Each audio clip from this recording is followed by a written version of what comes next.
어떠한 단서도 흔적도 증거도 없다?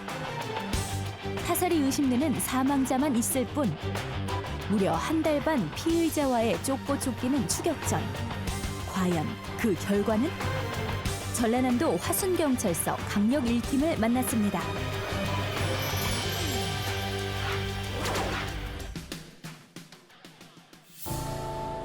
지난 3월 22일 연락이 되지 않는 딸의 집을 찾아갔다가 침낭에 누워 죽어있는 딸을 발견한 어머니가 신고를 하면서 사건은 시작됩니다.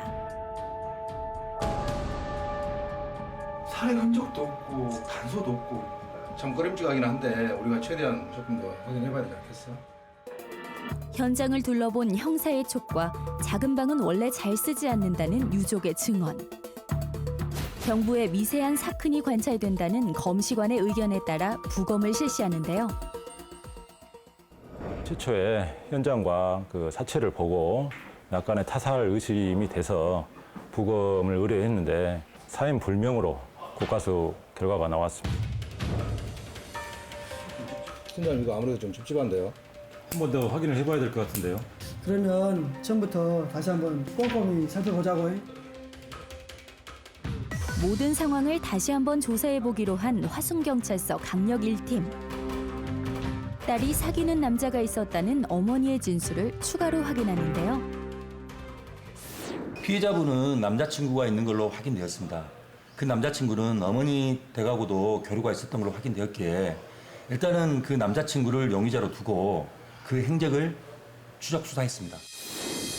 피해자가 살고 있던 건물 엘리베이터 CCTV를 확인한 결과 용의자가 수회에 걸쳐 짐을 나른 점, 피해자 핸드폰까지 핸드폰 2대를 가지고 있었던 점, 이후 핸드폰을 끈 채 잠적한 점 등을 통해 피해자의 남자친구를 피의자로 측정하고 추적이 시작됐습니다.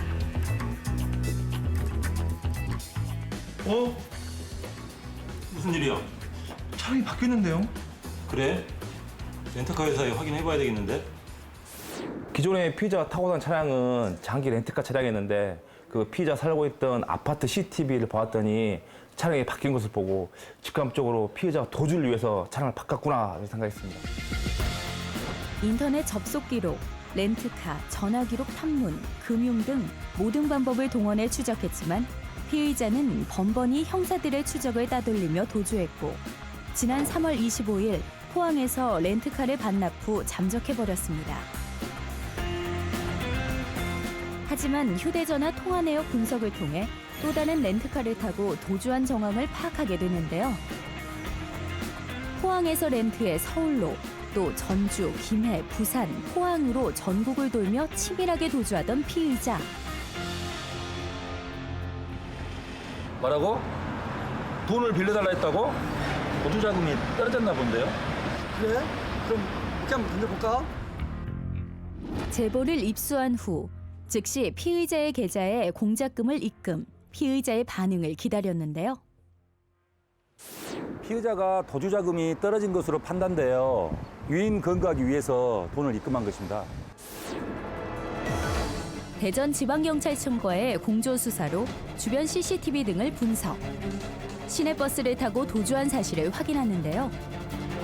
대중교통을 이용할 것으로 판단하고 지하철 탑승을 확인하던 중 4월 29일 오후 12시경 피의자가 지하철에 탑승한 것을 확인.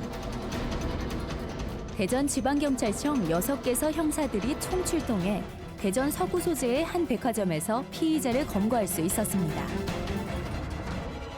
저희 팀만으로 피해자를 검거하는 데는 상당히 어려움이 있었습니다. 그래서 인상착의, 신원, 우리가 알고 있는 그 내용들을 모두 공개하고 경북청, 대전청에서도 본건의 범인 검거에 많은 도움을 주셨습니다. 살해 방법도 단서도 없는 상황 속에서 발뺌을 하던 피의자는 형사들의 계속된 조사와 설득에 주거지에서 동거녀인 피해자와 돈 문제로 말다툼을 하다 목을 졸라 살해했다고 자백했습니다. 저희들이 멈출 수 없었던 것은 피해자의 죽음을 철저하게 규명을 하여 억울한 죽음이 되지 않도록 하기 위해서였습니다.